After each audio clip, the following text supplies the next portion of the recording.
now because it has been targeted in the draft so much in round 2. We see the Seraphine and Sylas traded here early on. That's been kind of the trending topic as of late. Yep. But one of the big standouts for T1 in that series against DRX was the Varus priority that we saw from Teddy, and I think GenG should definitely look towards that in this. I don't think so. Let him play it. I thought that, I don't think it worked. I think they played it a couple of times, right? They lost one, won one, but I didn't really quite understand it. I love the Sylas and the Seraphine bans away here. I feel like they watched the C9 series last night where Sylas was this big problem and we couldn't quite work out where to put Seraphine in the matchup and all these sorts of things. So that was definitely a bit of a shout out. I like it. As Renekton banned away from Rascal makes a whole lot of sense, and Volibear priority.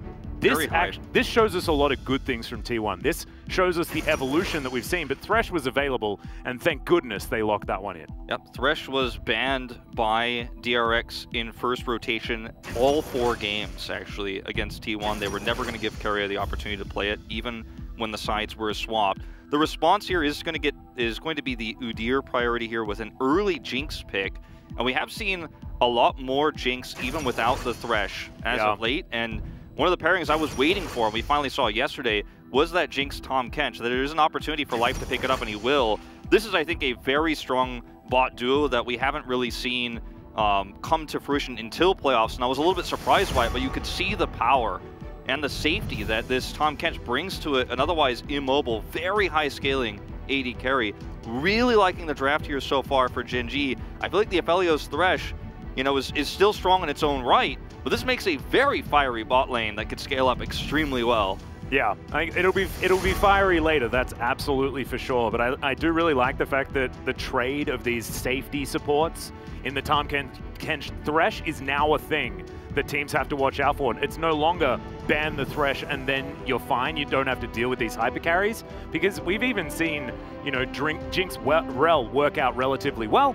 And see what does happen is that is a Zilean ban up against BDD, of course, one of his old favorites. Yeah. BDD and Bjergsen certainly sharing the pocket Zilean, as I thought I saw Keria's eyes widen when the Aatrox was banned and thought he was copying me, because that is an interesting choice here, just wanting to deny a bit of early game power from T1. That is definitely the idea here, you know, and something that can happen oftentimes when you have control of the top side with Aphelios is you get that free lane swap, get a lot of extra farm. As we see the Scion ban coming through here now, and the Twisted Fate ban does show us that GenG are a little bit concerned about, you know, a similar draft that we saw in the GenG series where you see Faker on the TF and then you have a controlling top side, you teleport, get kills on rotation, and start to really control the early game tempo. And both the Aphelios, or rather both the Aatrox and the Twisted Fate bans kind of showcase that GenG is worried about GenG, or rather T1, get my team names right here, T1 getting that early tempo advantage. And they want to play for this later Tahm Kench Jinx scaling. Looks like we're going to see some of that match, though, with Faker's Victor. Yeah, this is, the Orianna was probably the most obvious pick to come through here. It does synergize extraordinarily well with almost everything that they have going on right now, but especially the Udyr, being able to speed up the Jinx before she gets excited, also very, very powerful. And the Victor, of course, going to be locked in. Cannon finds it absolutely hilarious, and we'll see what he's actually going to pick up here to put towards the top side of the map. I mean, the Akali could have been a top lane pick, but, you know, I think you don't want to do that one blind here. It's just so risky. I mean, they banned the Scion away. Yeah, I want some CC. Yeah, I honestly, Gragas, I think, is a safe pick, and that's where they're going to go towards. That's because like the most CC in one champion. I love it. Perfect, thank you. I mean, that is strong CC. It's safe into almost every matchup you're going to face on the top side. And I wonder where Rascal goes as a response here, because, you know, it doesn't feel like there's really a great counter pick. Ooh, the Ornn would be a really big throwback to one of his stronger champions, historically speaking, and also would give this comp even more scaling power and team fighting prowess. And even though it's a rare pick here, and it's not necessarily going to be a banger matchup in the top side of the map, I really like GenG understanding that if they can have enough initiation and enough of a front line for Jinx to actually do that consistent damage, it is going to be very difficult for T1 to front to back. Well, I mean, it will be unless T1 just win the game in 20 minutes, because GenG are basically a no-rush 20 comp with this. I'm not sure how you're supposed to also pilot an Udyr in a comp like this as well, because it's going to be difficult to try and wrestle away any of this lane priority that Udyr does value so much. I think that the biggest power for GenG in the early game is going to be in the Orianna Udyr, actually, where you have to threaten Faker. Otherwise, I agree. the Udyr isn't going to have that much power early on, and it feels like the draft has kind of moved away from where it started here for GenG in a lot of ways. But I do think that if they can get an early, not even an early advantage, if they don't fall behind early, then they are going to be able to scale up in team fights extremely well. They have great initiation. They have insane lockdown. If you get caught as anyone on the side of T1, okay, first person who gets caught gets Lantern. Second person who gets caught is dead almost every time. And if Keria is just unable to Lantern some of these players away, I feel like it's super easy for objective control later on for GenG. Yeah, and look, if Keria is using his Lantern on anyone other than Aphelios, then there should be a way for Clid to just run through and stop the Aphelios from being able to do exactly what he wants. Ornn as well, fantastic with that long-range CC with the Ornn Horn. And this goes back to one of Rascal's picks, right? Before he was the Camille Renekton guy being aggressive in all of his lanes, he was on one trick for so long. He just loved jumping on this champion, but he's a very different champion to who he used to be, right? It's not going to be quite the same situation, as BDD has paused the game just a little bit, just trying to make sure that everything is all right. BDD, we were so close to getting to this series. Come on. Hey, it's right. the We'll best forgive time. you for now. The best time to have a pause is before the game starts. It's an audio issue, we are being told, with his headset, so we'll get that sorted out, because communication in this 5v5 game is of the utmost importance. Yep, somewhat important. I wonder how many audio issues we've had so far this this season. I wish someone kept count, because not as many as we've had Cloud Souls. I mean, that's probably true. That is probably true. But I feel like every time there's an issue, it's something wrong with the headsets. And I think maybe we. You want to narrow it down to a brand and be like, well, what's going on? I just feel like we could be looking into how we figure out our audio system, you know, or maybe it's just really hard to make audio work. Yeah. On a day-to-day basis. I'm not entirely sure. I mean, usually when teams are playing from home, they have a specific setup that they use, but also, you know, Riot captures all of the audio. That's how we get our really cool open mic checks and stuff like that. So it's a pretty complicated system. And when you're playing on LAN, it's usually just connected to a very complicated system that Riot has done, you know, and we have a really awesome studio here. It's very well equipped for these types of things and has been built that way, whereas trying to set it for home sometimes gets a little bit more complicated with all the recordings and the wires and what program you're using to connect and making sure Riot can record properly so we have that data. So it's not as simple as like, just restart Discord, bro. Like, yeah, maybe not quite as plug and play, but desperately wanting to get into this one. You can see Faker.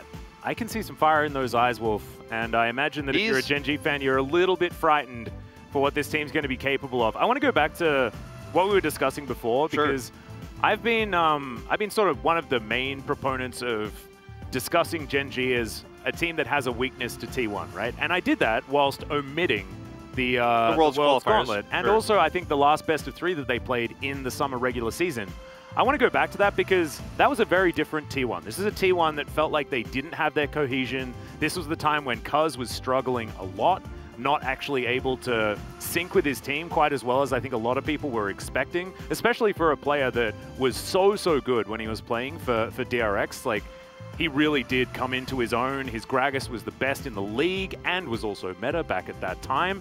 Like, this is a guy that we're expecting a lot from and then just didn't quite work out. Effort was also going through a lot of his struggles and the team wasn't figuring themselves out. So I think it makes sense to sort of forget that era and go back to what made T1 great in spring, because that is what's happening right now. That is the T1 that we're looking at and what GenG is looking across the rift to as well at this point in time. So can definitely be possibly a throwback, but also a huge opportunity for GenG to say, no. We are the great team that you guys know us of from regular seasons past, and we will be able to do this again. So we got the confirmation BDD is restarting his computer, which is why you saw his mic, or rather his camera, freeze for just a moment there. But it will be back into the game as soon as that is done. I want to talk about T1 because it feels like there was this really big blemish, right, between the Worlds qualifiers and also summer, right, between last year's summer and now playoffs of spring in 2021. And if you're a T1 fan, you definitely want to delete that tape. You're trying to find the footage. You're trying to make sure it's not archived. they're also still trying to get rid of 2018 as well at the same time. But like this is a time where I said it earlier this season, where I said we don't know the ending of the story yet for T1, but this is going to be a season that fans never forget because of all the rosters we saw, all the changes, all the shuffles, and what it turns out that T1 needed at the end of the day was actually to go back to what worked before. And it's interesting that GenG is one of the only teams in the LCK has made almost no changes, right? They have no major changes to their roster. They're starting 5 for the LCK throughout regular season and playoffs. And T1 actually went back to basically GenG's strategy. That's what is so ironic about this matchup in the playoff series, because GenG didn't change anything, and some people were concerned maybe they didn't change enough. Is this team going to be able to make the run? Sure, they'll make playoffs. Will they be able to win the whole thing? T1 did all the experimentation. There was a lot of learning involved. There was a lot of failing as well on the way. And where we ended up is actually basically GenG's style. We're going back to what worked before with the addition of Keria. So it is kind of ironic in that sense that T1 actually kind of adopted GenG's strategy over a longer period of time with a lot more trials. And I think that's what makes this team stronger than it was even in 2020 spring, though, is all that learning, all the added pressure. I think maybe at some points, some of these players have had some of the lowest points in their careers stress-wise. Oh, absolutely. But I think what the end result is something that these players will never forget, and they've gained so much experience that it's crazy. We'll never ever see anything like this again, I don't think, from what we saw from T1 this year. I don't think that the League of Legends community will ever see a roster this much trialed by fire over the course of one season. I mean, I feel like every T1 roster is trial by fire, right? Just because there are so many eyes glued to this squad. But I think something has to be said for giving these players a break throughout the season, allowing Zeus to come in, allowing Gumayusi to try and bear some of that brunt. Elm and Owner as well coming through and helping out, not to mention Closer. Like, what this does is alleviates some of that stress. It allows Canna to put 3,000 games into Nah in solo queue, right? Because he doesn't have to spend that time scrimming. He can just try and grind and grind and grind, and we've seen the value, right? We've seen his Nah go from what looked like an orange buff to an absolute monster. He hard carried in so many of those games up against Kingin, and actually in that series, DRX were playing so much better than we expected. I think that needs to be reiterated. Yeah, absolutely. That was a series that actually after the first game I was like, oh my goodness, this is actually a best of 5 that we need to pay attention to. And all credit goes to DRX for bringing that. But what it did was it brought out a T1 that had to play to their best to win. And even though some of their drafts were definitely iffy, the quality of play from T1 was definitely up there, and I think that Canna deserves so much of the credit for that. I also feel like we could say that about every team that, you know, you pointed this out so beautifully, and I keep always going back to it. This was one of the easiest brackets you could have ever had to predict, but every team that we had in the L column overperformed, from Nongshim, right, absolutely, to DRX, to then second round Hanwha Life Esports, who actually did, you know, put up a fight yesterday. It wasn't an amazing series for them by any means, and there were some questions in the draft, but every team did better than I think analysts predicted them to do, but we still did get that Destiny bracket, right? So once the headsets are on, the headphones are fixed now, and the webcam is back up, we are going to be jumping into the game. I can see the webcam's on. Yep. I think it's happening. I think we're almost into the game. We might actually be doing some video games. Yes. Here, Wolf, which is extraordinarily exciting. There's a lot of added pressure, actually, you know, going into a pause like this extended before Game 1. If you were in the right zone. Can we not talk about it? Because, you know, there was a slight delay before a final, maybe in 2020, and I don't want to talk about it. So we're just going to pretend that this didn't happen. And if during, okay, I'm going to do a production shout out here. We need this particular pause to be completely omitted from the VOD. When the VOD is uploaded, it needs to not have this in it, and then maybe that is going to help things. But we said so many good things, Atlas. People need to know what we said, you know, about these teams and their history with each other. I mean, I'm sure we'll probably say them again. We've got a few hours in us, Wolf. I think we'll be able to get there.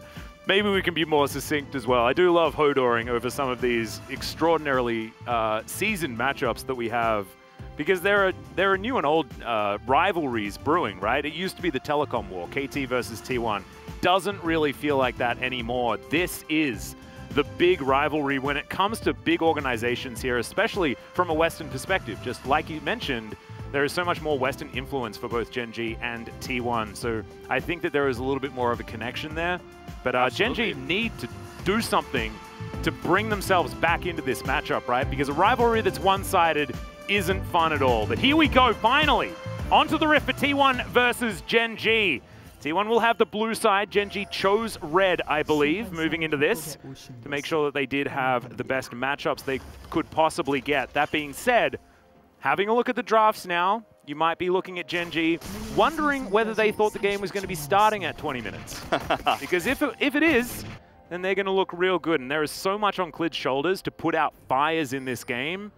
And it's not what Udyr wants to do. Udyr wants to smash through his jungle, start trying to deny things and play off pressure that his lanes have.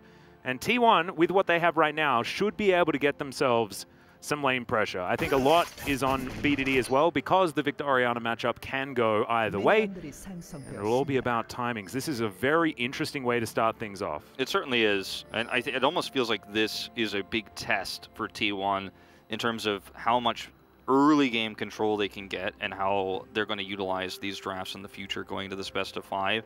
Whereas GenG started things off with a very different idea than where they ended, right? You know, we saw finally the last pick Ornn to go all in on the scaling and going for that later game here.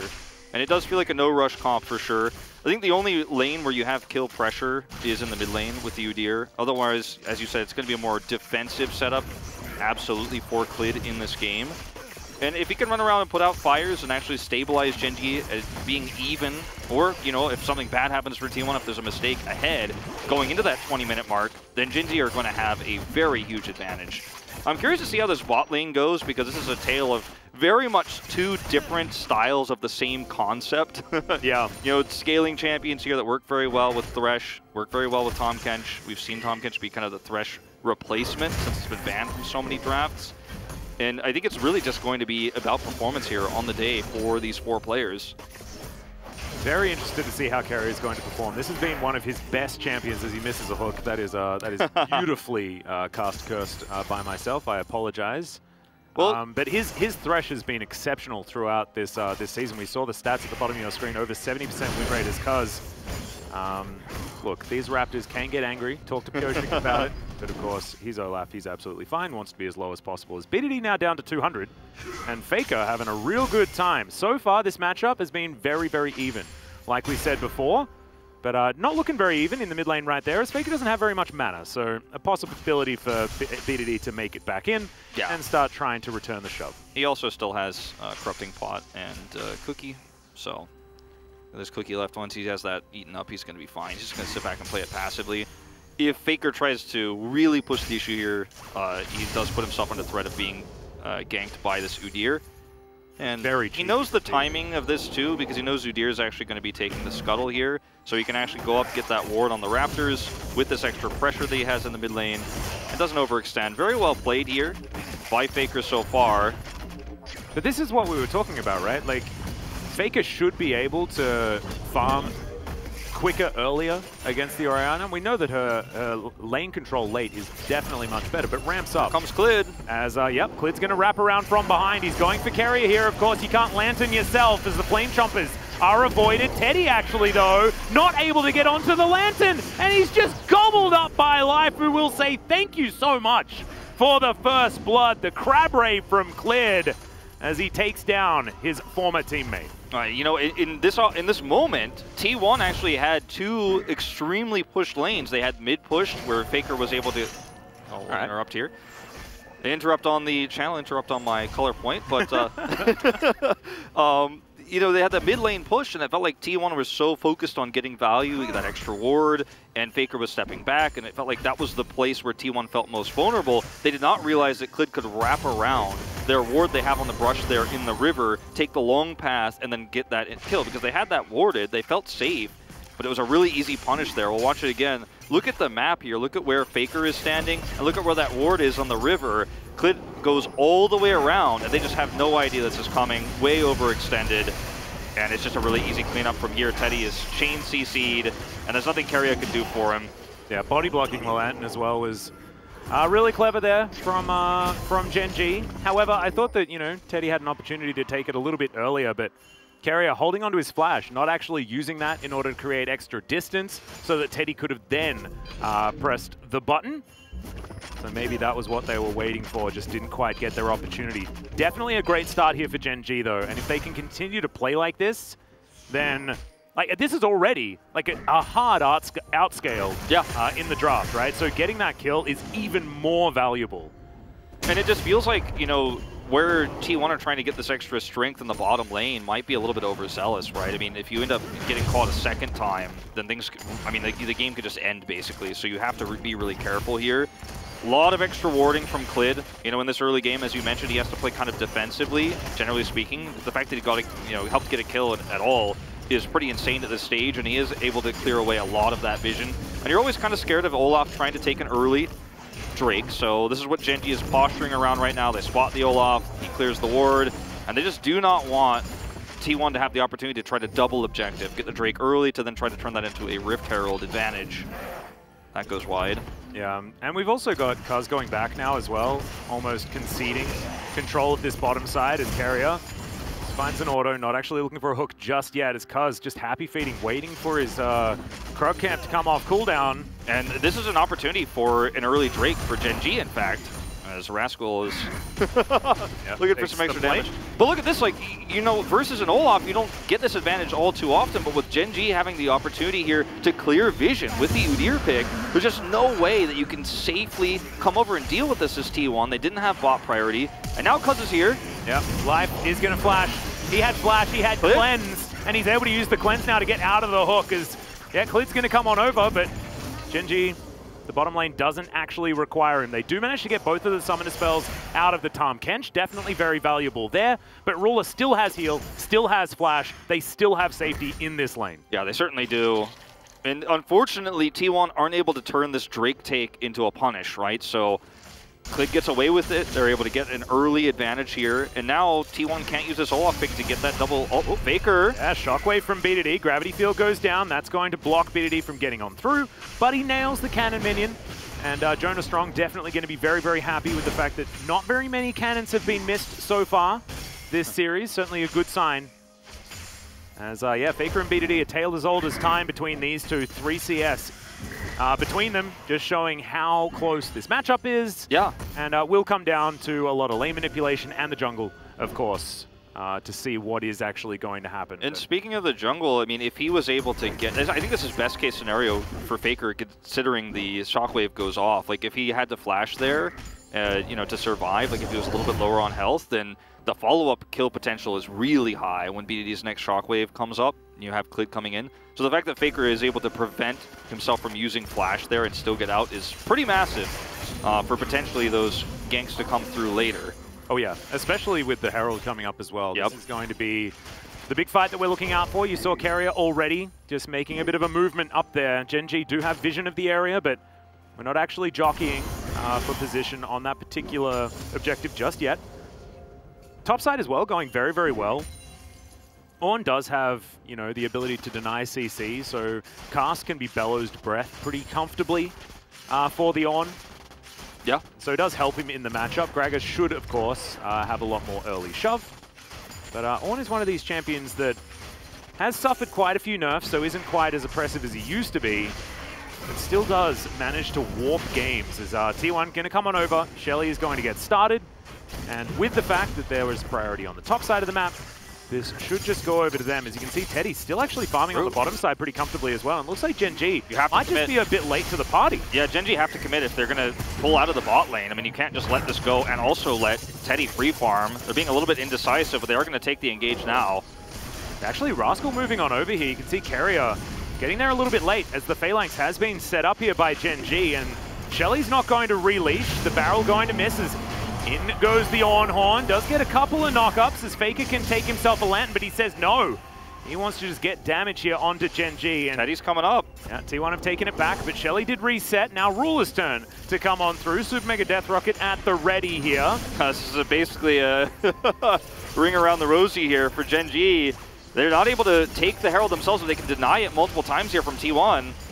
Yeah, getting control of these chokes as well is just so easy for BDD at the same time. He's got that shockwave at the ready. There is no Ornn Horn, but he did manage to take down the Herald and see whether any of these kills do come down. In a little bit of trouble is the Olaf as the eye is taken. 3-man shockwave from BDD is huge, but now Rascal out of position. Super Mega Death Rocket body blocked by Carrier. Cuz would have been very, very close to taking him down there. as it is going to be secured by GenG. I actually missed seeing who managed to pick that one up, but it's Life that goes over and collects it. It's Life, yeah, who takes it, but it was really well played by GenG. And GenG did a lot of really cool things in this exchange, right? I mean, I guess we might not really get a replay of it because it was not that bloody of a fight. But of course we will. It's a fight where GenG had a lot of vision manipulation. They sent Ruler back to lane, but they sent him actually away from vision. They didn't send him through the river, they sent him on the safe path. So T1 had to back off of the Herald the first time because they thought, well, we can't just leave Teddy in the bot side and then 4v5. So they backed away, you got the reset, then you see the rejoin from Ruler, and he's in much better position to actually help contest. The shockwave was pretty amazing there from BDD as well at the end to help them get away safely. Yeah. So bloodless take here, but it's very much GenG playing the macro game extremely well. They get away with both objectives early, and this is not what we should be saying about their comp. You called it a no-rush 20 comp. The fact that they have this much of a lead and this much control early on is very concerning. Yeah, and it's not like, you know, T1 are all in on early game. I mean, they are as far as the jungle is concerned, but they do have a lot of scaling themselves. It's not ludicrous. Yeah. However, they have a Victor Aphelios. However, when you factor in like Jinx, Orianna, Ornn, I mean, if you can't call that a late game comp, then I don't know what you Their late game is stronger, right? GenG's definitely has a stronger late game. I think most would agree. Yeah. With the Ornn in particular. But it's like if you take scaling light into ultra scaling, it does get rough. As ultra's rated, yeah, Clid here going to come on through. He's got the flash, and Fake is going to answer instantly with his own. And that's, remember that flash I talked about earlier? That Faker knew it was coming. He's so smart. Super mega maybe rocket. Remember when I said Faker didn't use his flash earlier? You know, if it's not there in this case, he dies, right? Oh, yeah, that's 100%. what I'm talking about. Like the kill pressure in the mid lane is so scary. Victor into Orianna when there's an Udyr there on the field, because he will just rip through that the last part of that health bar so easily.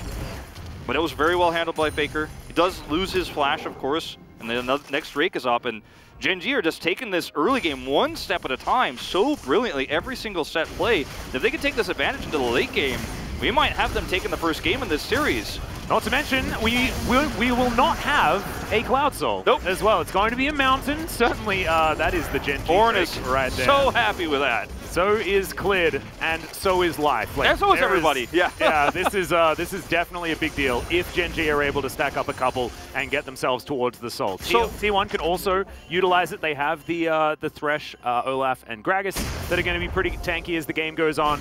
And this is not a coincidence that the Shockwave is committed to right before this moment. Faker has to flash, they get extra mid prio.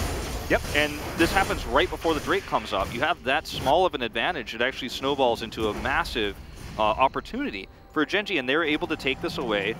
And now they have a 2 Drake advantage with the extra Rift Herald, so they're going to have that extra gold that comes with that too. And T1 have kept the gold fairly even. I mean, this is a 0.4 gold difference between you can see in the graph. Like, the graph makes it look crazy, but it's very small.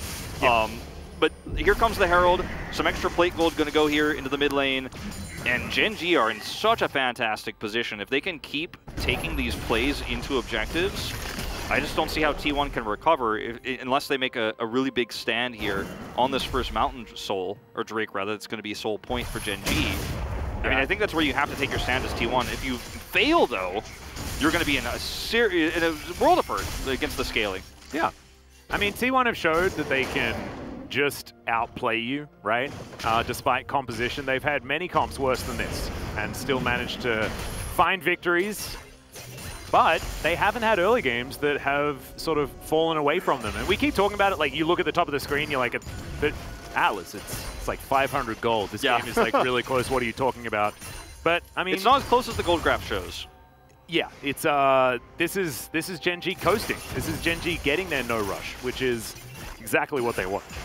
Yeah, it's really a very concerning thing that, you know, unfortunately T1 don't have the agency in this game, and Olaf in a lot of ways just feels like in some of these comps and with how these games play out, a worse version of Udyr, a worse version of Hecarim in a lot of ways. Yeah, it basically is, right? And that's what's concerning about the priority that we saw here, you know, in the draft for T1. And the Udyr works so well defensively, as you pointed out, but you have threat in the mid lane. And Victor is one of these champions that you pick for scaling, but when GenG go all in on scaling, it doesn't feel as good anymore. Yeah. And when he's being threatened and unable to join these early team fights, it just feels real bad for T1. The Drake advantage means that GenG 2, if they do end up losing a team fight in these upcoming next objective fights, they have kind of a buffer zone where they're still going to be okay. Whereas T1 doesn't really have options to give up Drakes anymore. They have to fight. Yeah, I think they can give away one more maybe, but if they give away Soul, like, it's feeling real Donzo as Cuz going to run on forward. Strikebreaker utilized in a very early Ragnarok, but 2 versus 3, they were never really going to get too much done there. And you can see Rascal just continuing to be absolutely fine in this matchup. Yeah, and look at, I mean, when you make a play like that as GenG, worst case scenario, you're going to force either Cuz's ultimate, you might get Faker's flash, and if you get a kill, you get the tower, you know, you get the whole turret. And it's not like they sent Ruler. He's still free farming on the bottom side. You're forcing T1 to make defensive plays and rotate around the map while also losing nothing. GenG have taken this comp that scales really well, but have utilized it as an early to mid-game comp so extremely well that they have always in this game such an inherent tempo advantage. Speaking of which, now they are able to rotate over to the Rift Herald, look for a second one here. And T1 just can't really easily get over here to deny this. They're caught in an awkward back timing. Yeah. It's just like, I don't know. I don't know what GenG are going to be able to do here to, what T1 are going to be able to do here to try and stem the bleeding, right? Because they need to get this game moving in their direction, and they need to do so extraordinarily quickly. Rift Herald could be an opportunity for that. And, you know, some item timings have come in. You have the Leandries picked up on Faker.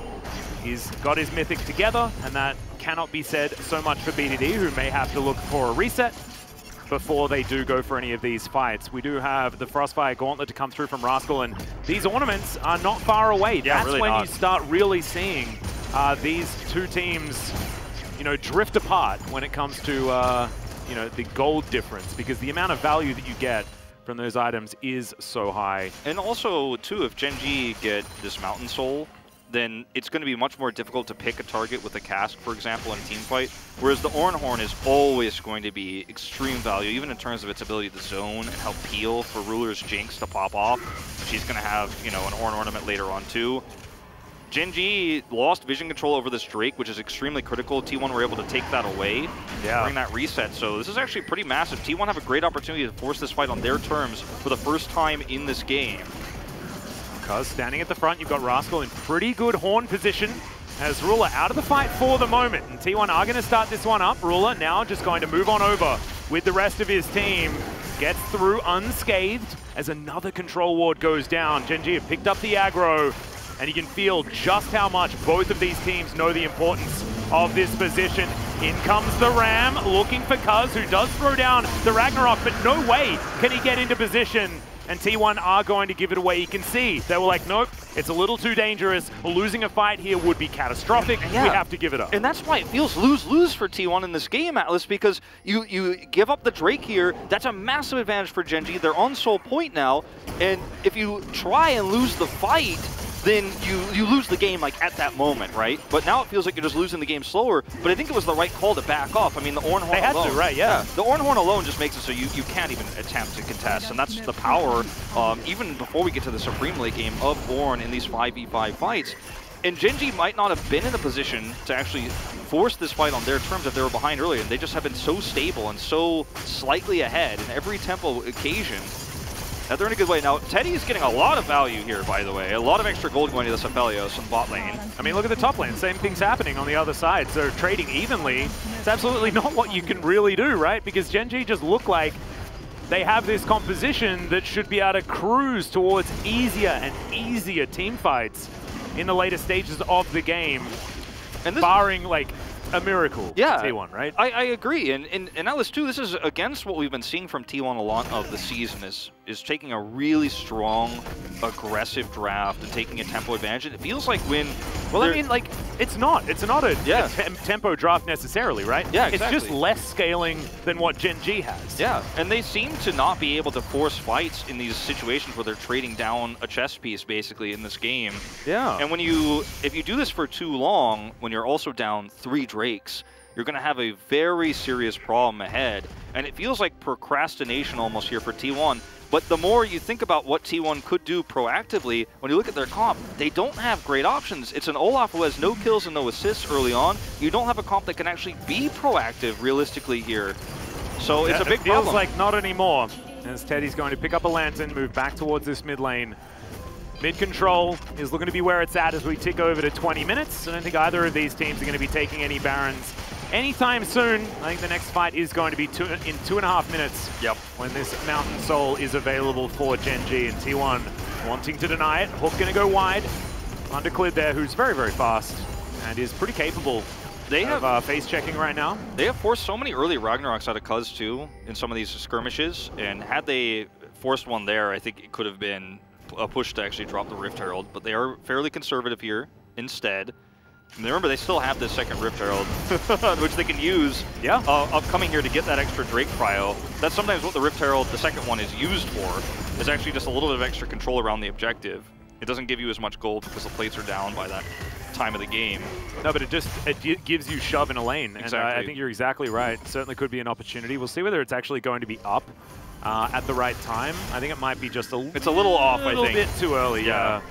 As Rascal does tidy up the Gromp, and we'll just move back to being ahead in lane by about 10 CS right now. At this point in time, it's more just a statement of how this game has gone rather than how the lanes have gone, because of course 21.5 minutes, it's not really laning phase anymore. But this feels like the old days of LCK, right? A 22-minute it's old GenG, right? Yeah. This is exactly what it is. The team that felt inevitable, the team that played so boring, but was always able to find these late games, and teams weren't punishing them, right? Yeah, and sometimes, you know, if you're T1, you do get a little panicked, right? I mean, not T1 in particular, but teams in this similar situation might feel the need to fight. And no, but they have that need. That need is there. Yeah, it's not fake. It's real. Yeah, and I think T1 have actually shown really great discipline, even though they are getting choked out of this game. It feels like T1's game plan is to take one really big decisive fight when they see an opportunity. They're waiting for a big mistake out of GenG, and it's not proactive play, and it might cost them this first game, but I think given the situation, it's correct, because if you make one wrong move, the game literally will end. You cannot recover if you lose one team fight as T1, so you just have to wait for opportunities, and their comp just doesn't have great initiation to set up for it. A cask isn't going to be enough, especially if they give up this Drake. And I mean, the Rift Herald is going to be at that timing right now where they can try to push it through. Yeah. It's not going to. It'll be just destroyed instantly, but it's going to give them a slight edge here. But I mean, all of this tussling. I mean, you guys might meme about the K-Ram and things like that. Control of the mid lane is so important. Clid puts down the Rift Herald at the last possible second, and now Shirley is going to help them be able to move into this river. I love grab the control that they can get. He pushes it at the back, so it actually is the most threatening with the wave. So they actually have to respond to this T1 instead of just pushing at the front. It gets a charge even, because T1 cannot give up this position. Yeah, Fake is actually there just to try and tidy it up, but now it's a 5 versus 4 here in theory. See whether Faker can get over in time. Body slam onto Rascal. Gonna get knocked up though is Canna. Takes some rocks, able to utilize his stopwatch to avoid the shockwave, and now no shockwave is a huge deal. That's a great trade for T1, but isn't enough. Baker's going for a huge flank here. Yep, Call of the Forge God is available. Clid felt something in his waters. Spots Faker going for the slight flank, and now he's looking to close in. We'll see where GenG are going to put themselves in this particular moment. I love the harass coming through from Faker here on the left side. He's just out of range of getting picked, and now T1 have reset the Drake, and they actually have priority here. Look at where Kana is. He's in such a great spot. This is beautiful from T1. Yeah, we'll see whether he can actually blast cone over. As you can see, he's going to get tongue lashed as now Clid getting on in there, not going to be able to find the smite. Now they have thrown his life away. The Devour is going to be available as Teddy. The close range weapons are so scary. The cast comes out, but the blast cone keeps Rascal alive after the flash. This fight from T1 was exactly what I'm talking about. You play safe, you wait for a mistake, you wait for an opportunity. The shockwave was GenG's best tool of wrestling that control away. They stopwatch it, they push in forward, they put Faker on the left side there because they know that GenG cannot commit to chase him, or they're going to lose the Drake no matter what. And I think you're willing to give Faker's life for that exchange if you have to, but they don't have to. Faker pushes the envelope so hard on the left side of that flank there to do that extra damage, while meanwhile Kana gets control of the top, gets set for a cask. That was so well played from T1. And again, it's a killless fight, but they're able to wrestle control of the Drake away. And T1 is so good at these high pressure situations. I'm very impressed with how they handled that. No, it was well played. No Call of the Forge God actually used. GenG just didn't find themselves with the coordination to actually make that one work. And also fighting into Teddy with Crescendum Severum would have been very, very frightening. I was like watching his Calibrum ammo go down, and I was thinking, oh, what does he have next? Of course, Teddy knows, and He utilizes it, gets towards that Severum, and then the pile-in feels so much worse because he's completed his Runans.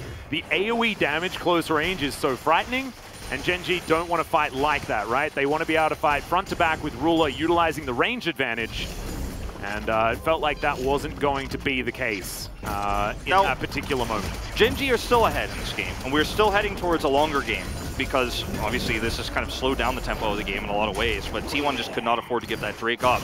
But GenG still have control of this mid lane. They're still now controlling vision on this Baron. They have a comp that can clear vision so easily with this Udyr pick. So this is T1 taking one baby step, right? Yeah. It's 2 steps forwards and 1 step back, almost it feels like, in this game for them. But you're going to have to see a lot more of this from T1 if they're going to come back and win this game. Because, yeah, again, less than 1,000 gold lead. It's 500 gold lead right now. But the 3 Drakes cannot be ignored.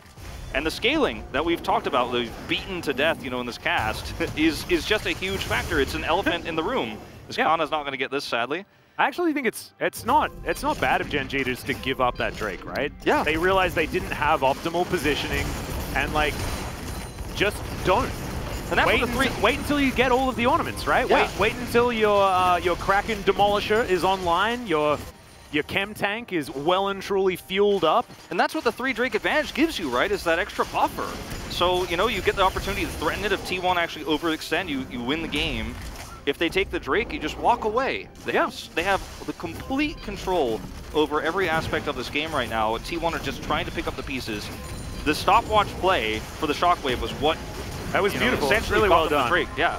But I mean, I just don't know whether it's going to be enough as GenG once again shove out this mid lane, take control of the river. Now going for a bit of a reset here. Life actually makes it back, grabs himself a couple of control wards. Oh my goodness. Just barely. Sometimes you're just okay, I guess. Yeah. This keeps happening with these backs in the LCK. Valdez and I had a wonky one the other day with the shield coming through. Yep. Sometimes you don't get the interrupt. Nope.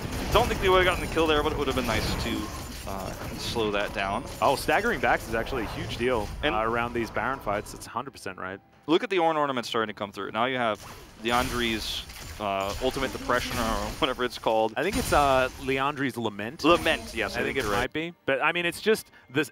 You go through a thesaurus, add Leandri's to the front, and say something sad at the end. That's all 3 of the Leandri's items that have existed. And, so. you know, as a Sea of Thieves guy, I always call the Kraken Slayer the Megalodon Slayer when we get that upgraded. That's online here now. Like, GenG have the pieces of the puzzle. Like, we're starting to hit that late game where, you know, we were talking about the late game, but the late game, but the late game. But, I mean, we are there now. Yeah, no, it's happened. It's happened, and GenG have the tools they need to actually crush a front-to-back team fight. And T1 are going to have to try to find one way or the other. But if you make just one mistake against this composition, you get wiped. Full wipe means end of the game. Oh, absolutely. We are certainly at that territory. The Drake is going to be spawning in 30 seconds. GenG at the moment, just milling about mid. This is the fight T1 have to take. And it's going to be one of many they have to take. But they have to take it in some miraculous way, just like the last one. Klid's looking for Faker. I love Faker's positioning so far. He's always on the flank, drawing Klid's attention away. And he can get a lot of harass done if he gets away with it. They do manage to get the Banshee's Veil out of BDD. If they could find BDD, if he gets cast, I mean, that's one way you win this fight. Well, to get the Banshee's Veil, as you mentioned. We'll see whether T1 are actually just looking for a trade. They could potentially run at the Baron. There is Severum Crescendum. This is real rough. Ruler's going to go over and try and solo this one out. And we'll see whether GenG can play enough defense. This is so scary here for GenG to actually split this up. Super Mega Death Rocket flying on towards the Baron, Cuz taking a fair bit of damage here. Baron down to about 1,000, and it is secured by T1, but now the fight is on. Rascal doesn't find too much value there, but the Jinx takes down the Aphelios. Olaf, of course, is going to die, and GenG get Mountain Soul, give up Baron, but now 2 kills. Will this mean a broken base as Kana is running for the hills? The very terrified Yuumi is exactly how I would be feeling in that circumstance as well, as Klid comes on over. They're looking to try and stagger this one out. BDD comes over, And yeah, I just don't think that he's going to stand much of a chance here. And no more stopwatch. They were able to take the Baron, but they weren't able to group on it. And you saw the massive damage coming through onto Cuz there from the Super Mega Death Rocket. Yeah. Which is very difficult to say. I mean, it's like the Ziggs Jinx combo, just Mega Inferno Bomb, Super Mega Death Rocket, like, there's too many. Watch this though. T1 are not fully grouped. Faker isn't here, and you see that Kana is on the edge. He's trying to deny them from taking the Baron away, but I think he should have probably been on the bottom side of the fight, trying to make sure they don't get wiped. Like, Teddy is in a Baron pit by himself, and when he's done, this fight is done. And sure, you get the Baron, you trade it here, but the fact that GenG were so proactive about getting in there and trying to cut them off, preventing Faker from getting in, is why this play worked. I thought GenG was actually taking a huge risk in this because they could have actually just forced the fight on their terms 5v5, and the split gave T1 the opportunity to take a 5v3, but it just didn't work out because Faker couldn't rotate in. Kana was more on deny duty than peel duty, and Teddy just was instantly blown up. And GenG now 4-0 in this game. They have the Mountain Soul. And sure, Baron buff, you've got it, but it's a negative power play. And it feels like GenG just have the keys to the Nexus at this stage. Yeah, that is 50 gold that has their name written on it right now. That being said, it being GenG's game to win doesn't mean that things are 100% impossible, but it is getting more and more difficult. I just want to say, this is the best I've seen BDD play into Faker in a really long time, even including that series that they managed to win in the qualifier.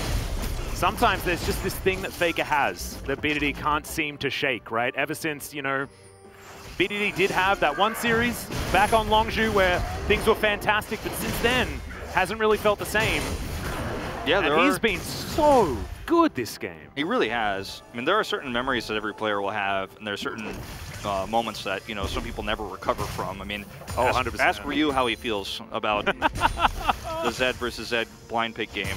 I'm sure every time that highlight plays, feel too uncomfortable. Yeah, I wouldn't want to ask him. I'm sure when he hears Doa's casting, because I'm sure he's even heard that. Like, it echoes through his memory. But I mean, there are some players that just are bad matchups against others, but in this case, it doesn't feel that way. BDD has handled this game so extremely well, and it's a 4-kill game. It's a 4-kill game at 32 minutes and 20 seconds here, and it's just been GenG having such an early tempo advantage with a comp that scales better, and against a comp that has no agency to initiate and try to stop this runaway train that's off the rails now. Yeah. And GenG with all this extra shielding makes it even more difficult for T1 to potentially pick someone. They have such a great front line. It just feels that in this game, GenG are so inevitable. T1 have no options here. They're going to hope for another team fight, but that's all they've got. That's their one last chance on this Elder Drake. But I mean, even if that happens, right, like Mountain Soul, Ornn that's given literally everything away possible outside of the Chem Tank upgrade, and of course, the newly completed item for life in his Sunfire Aegis. He's finally got that one as well. Like, this game just, like, the power level, like, you can see it's like a 3,000 gold lead, right? But with all of the ornaments that are now put together, it's like an extra, what, 4,000 odd gold in stats. Mountain Soul, add another 4,000 odd gold in stats. It's like a Tom Kinch comp too, like, who are you going to get? Yeah, and then also factor in the champions at this stage of the game, and maybe that equates to like a 6,000 gold advantage. So now when you see T1 fighting back, like, it's not what is 3,000 at the top of the screen. It feels more like 15. And there's been a huge talk of, okay, well, maybe this is Dominant not looking as dominant as last year. A lot of people have been saying that. LCK looks like a one-team region. No one's saying that after yesterday, my dude. I hope not. But, I mean, look, this is our other semifinal here, and these two teams are almost so perfect that, you know, like, this is such a low-kill game. And the fact that T1 have had the real conservative play slow nature here and have not panicked means that they still have a chance in this game, because if they fail any other panicked attempt to deny a Drake, for example, they lose a long time ago. Like, the Nexus would be down, or GenG would have a 10,000 gold lead right now, and we'd be just, you know, playing off, T1 here. But they still have a chance in this game because they still have one 5v5 team fight where, yes, they are behind, yes, the ornaments are up, and yes, the Mountain Soul is there, but there's still a chance. The fact that we can say that, I think, is testament alone to T1, their fortitude in this first game in this best of 5. GenG just haven't been making their characteristic mistakes that they often do into T1. They haven't been acting on the pressure. They've been playing patient. They've been playing back. They've read their composition, understood their win conditions, and played towards them. and that's continuing to happen right now. They are ripe for a caster curse, and I want to apologize if that does happen, as Hook gonna go wide onto Rascal. I mean, look at T1's positioning here. How will they ever close in on this Drake? GenG probably shouldn't overextend here, though. Yeah, Rascal actually is gonna go golden, tries to start this one as Moonlight Vigil actually gonna get trolled a little bit there by Canna's cars. And the health bars on T1 go down low, but no one is actually taken out. Also, not a lot of R buttons down, as it's only Super Mega Death Rocket that's been picked up. That's not one of the CCs that they require. As watch the orb, watch BDD's power in this fight as T1 have been torn apart. Canna now off towards the side, and Ruler does so much damage with all the items he's put together. 4,000 already in this fight. You chip the health, you get your shield back. That's what GenG is doing here, but T1 have handled this so well. They're actually getting Drake priority right now on the Elder Drake. Teddy, where are you going? Oh, what is that? Don't face check, no! Well, he does take the Lantern, survives for the moment. Now Lantern on cooldown, the Elder has been pulled out. Rift Scuttler is going to fall immediately. As Rascal down to 50%. Canna off towards the side, finally shown on vision as Faker flashes before the Lantern comes out. Now both on cooldown for the moment. Rascal has to play back now. He's gonna have to teleport back in. T1 now or never. Oh my goodness, the Super Mega Death Rocket. That means the bottom lane are out of this one. There is no way T1 can fight his Elder Drake for GenG. War of Attrition won by the red team. And that might just be game here, Atlas. You can see Abyssal Voyage forward. They want to catch Kana. He has to ult out. But the base is about to be unlocked. Yeah, BDD didn't actually know which way he wanted to go. The first missed shockwave for him is going to get a flash, and Canna is going to survive. And this is going to be a Baron easily here for GenG. They get a pick or two there. They can just walk down the red carpet. But this Baron buff is going to roll it out for them. They're going to have all waves pushing. Even Rascal goes topside here after the reset, and is going to be able to get that lane pressured. But you can see GenG, their composition also struggles to have insane engage outside of the shockwave.